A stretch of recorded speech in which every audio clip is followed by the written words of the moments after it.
দেখিছেনে ৰাইজে কেনেকে ৰাস্তা দেখুৱাবলৈ লৈ আহিছিলে। ৰাস্তা বেয়া হ'লে এমএলএ সোধাই নাই এখন এল পি স্কুল নহয় জানো?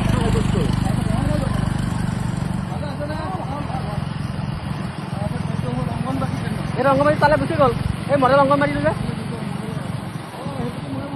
মডেল অংগনবাড়ীটো গুচি গ'ল। মডেল অংগনবাড়ী এইখিনিলৈকে বনাই দিলে হৈ যাব। ট্ৰেন্সফৰ্মাৰটোলৈকে বনাই দিম। এতিয়া সদ্যহতে এইখিনিলৈকে বনাই দিলে মানুহ ঘৰলৈ হৈ যাব। সজাইগা এই ৰাস্তাটো এনেকৈ গৈ বহুত সমস্যা আছে, বিশেষকৈ ল'ৰা ছোৱালীখিনি। সিহঁতৰ কাৰ ঘৰ? এই ৰাস্তাত এনেকৈ দি গৈ পেলাই এই চিপিএখৰ যদি পাৰঘাটটো যে আছে যে চিপিএখৰ পাৰঘাটটো দিছে, সেইখিনি আকৌ এম ভি স্কুল এখন আছে। স্কুলো আছে। এম ভি স্কুল এখন আছে। এইটো ৰাস্তা দলঙে বনাম। এইটো 16 মিটাৰ দলঙে বনাই আছে।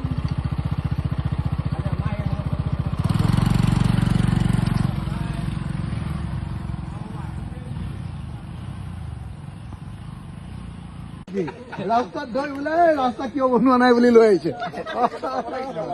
এতিয়া শুনকচোন অম্লান, ৰাস্তাটোৰ নামটো কি?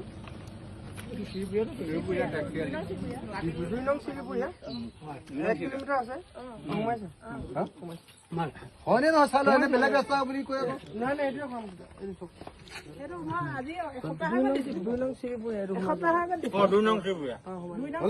এইটো ৰাস্তা হয়নে নহয়? এই ৰাস্তা দিল্লুৱে এনে হাল্লা কৰি আছে।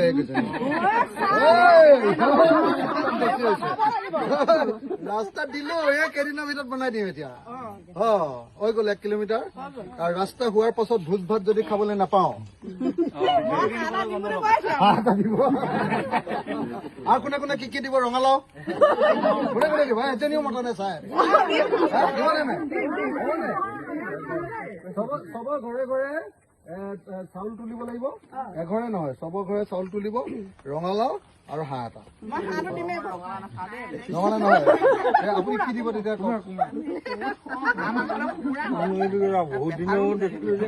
নিজে দিব লাগিব আকৌ। ঠিক আছে, হৈ গ'ল। কাহিনী কোমোৰা